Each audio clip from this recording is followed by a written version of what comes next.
Dr. Stone has a hell of a hook. One day, with no warning or explanation, every human being on Earth is turned into a stone statue. As the centuries pass, nature reclaims the planet until one other day, 10,000 years after that first one, a teenage genius named Senku Ishigami is revived by unknown means. Finding himself stuck in a now prehistoric world, he immediately sets out to discover how he was revived, save the rest of humanity, and use his vast scientific knowledge to rebuild civilization from scratch. Unfortunately, one of the first people he revives is the brutishly strong Tsukasa, a modern-day caveman seemingly built to live in the new, untamed jungles of Japan, who doesn't really want to return to the way things were and would much rather revive only the young and pure to live out their days in this unspoiled world. He has no qualms about killing the old to build that utopia, or anyone else who might get in his way. In a battle of brawn, Senku doesn't stand a chance against Tsukasa and his growing kingdom of might, but with his brains and a bit of help from a few primitive humans who've somehow survived into the present, he might just be able to build up his own kingdom of science to fight back.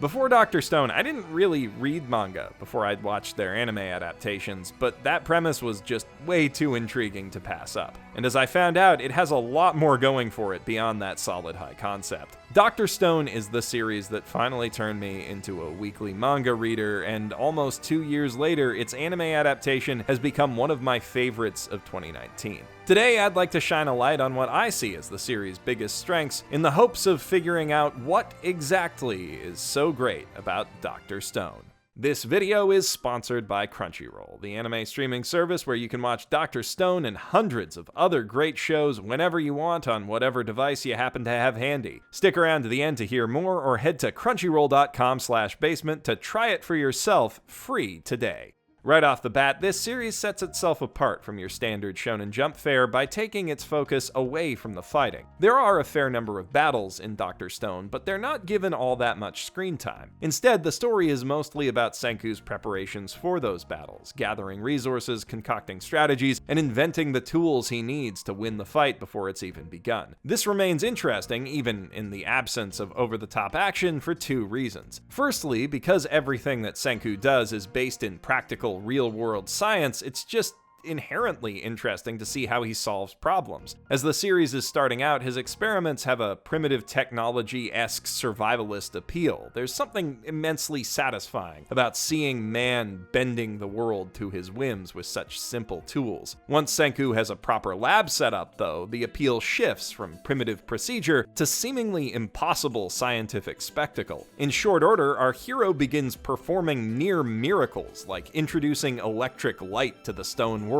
It's almost the stuff of fantasy, yet because we see every step it takes to get there, we know that it really works, at least in theory. The emphasis on research and planning over action also allows the series to place a greater focus on the interactions between its characters, working with both strong comedic chemistry between Senku and his friends and uneasy tension between them and potential enemies. It's not the funniest anime out there, nor is it quite as psychological as, say, The Promised Neverland, but it is a lot of fun watching all of these vibrant personalities bouncing off of each other. Senku's a particularly wonderful protagonist precisely because he's not particularly wonderful. He's a schemer, a bit of a sleazebag, and more than a little arrogant about his intellect. And while he does think that restoring humanity is generally just the right thing to do, the main thing that's motivating him to do it is his dream of going to space one day, which ain't gonna happen without a lot of help. In contrast to your standard idealistic shonen hero, Senku is more of a cackling mad scientist type. But he still helps people because that's the easiest way to get them to do what he wants. So we as an audience get to enjoy watching a character enact kinda villainous plots and manipulate people without the moral guilt of rooting for an actual monster. That makes for a fun change of pace from your typical adventure anime, although if you're looking for a more conventionally sympathetic hero to root for, you know, the save the world, do anything for love type, both Senku's naive and strong-willed best friend Taiju and his bright-eyed Stone Age sorcerer assistant Chrome fit that bill pretty nicely. And there are plenty more characters to fill any other niche that you might be hoping for. Ishigami Village alone has 40 inhabitants with their own names and recognizable designs, and there's even more memorable faces among the villains. You've got the manipulative, self-centered mentalist Gen, the tough-as-nails tomboy Kohaku, who, for the record, is best girl, the adorable and always helpful child-slash-mascot Suika, the straight-laced, no-nonsense village guard Kinro and his lazy, all-nonsense sidekick Ginro, Magma and Mantle, who are basically caveman versions of Gaston and LeFou, Kaseki, a passionate elderly craftsman with steady hands supported by the buffest body in the whole village. I should probably stop just listing characters, but that's not even all the important ones. Dr. Stone's cast is huge, and while it kinda has to rely on tropes to give that many people distinct, appealing personalities, it does a hell of a fine job of making everyone we spend any significant time with feel like a unique, three-dimensional human being. It's not hard to find at least one favorite character here. Solid writing carries a lot of that weight, but the show and manga's bold aesthetics are just as key to its character appeal. Korean artist Boichi's character designs are wacky, exaggerated, expressive, and instantly memorable. Also, for the most part, crazy horny. Yet that cartoony edge is blended with a meticulous attention to detail, with shading and texture work at times comparable to the art of Yusuke Murata. His style lends the manga's world a unique, off-kilter personality, while still making it feel impressively tangible. Those complex designs don't exactly lend themselves all that well to animation. As an anime, Dr. Stone is a fair bit stiffer in motion than, say, My Hero Academia or Demon Slayer, but it makes up for that in other ways. It's got some of the funniest reaction faces you'll see all year, for starters. The background art that depicts its lush, rocky world is consistently gorgeous and highly detailed, and in keeping with the scientific subject matter, the show's animators went to great lengths to make real processes, like blowing glass or crushing shells, look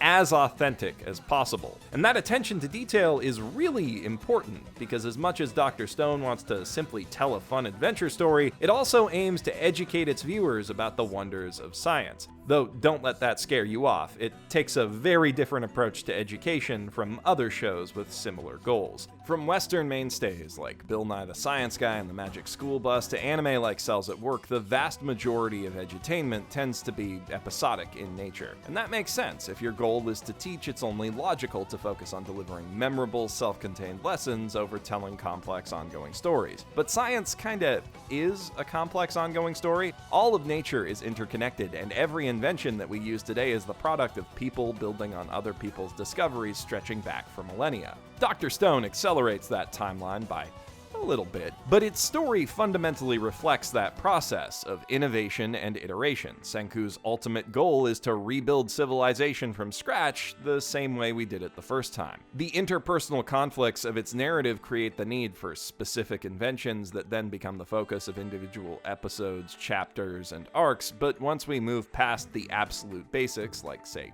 rope and soap, everything that the Kingdom of Science creates is made by building on what they've accomplished before. The series' trademark roadmaps help to track this progress, showing step-by-step how the raw materials Senku and Co. gather and the technologies they develop with them enable further innovations down the line. And while this approach does make it a bit harder to put everything you learn from an episode of Dr. Stone into a neat and tidy box in your brain the same way you can with typical works of edutainment, the trade-off is that all of the facts you learn from the series have lasting narrative significance, which is significant because our brains are a lot better at retaining details from stories we've been told than they are at remembering isolated facts. Once you become invested in the characters and world of Dr. Stone, you have as good a reason to remember how Senku, Kohaku, Chrome, and Suika used magnets to gather iron sand from the river, what it took to smelt that into usable iron, and how they then used lightning to turn that into a magnet, as you do to remember, say, the differences between quirk types in My Hero Academia, or how flight works in Dragon Ball.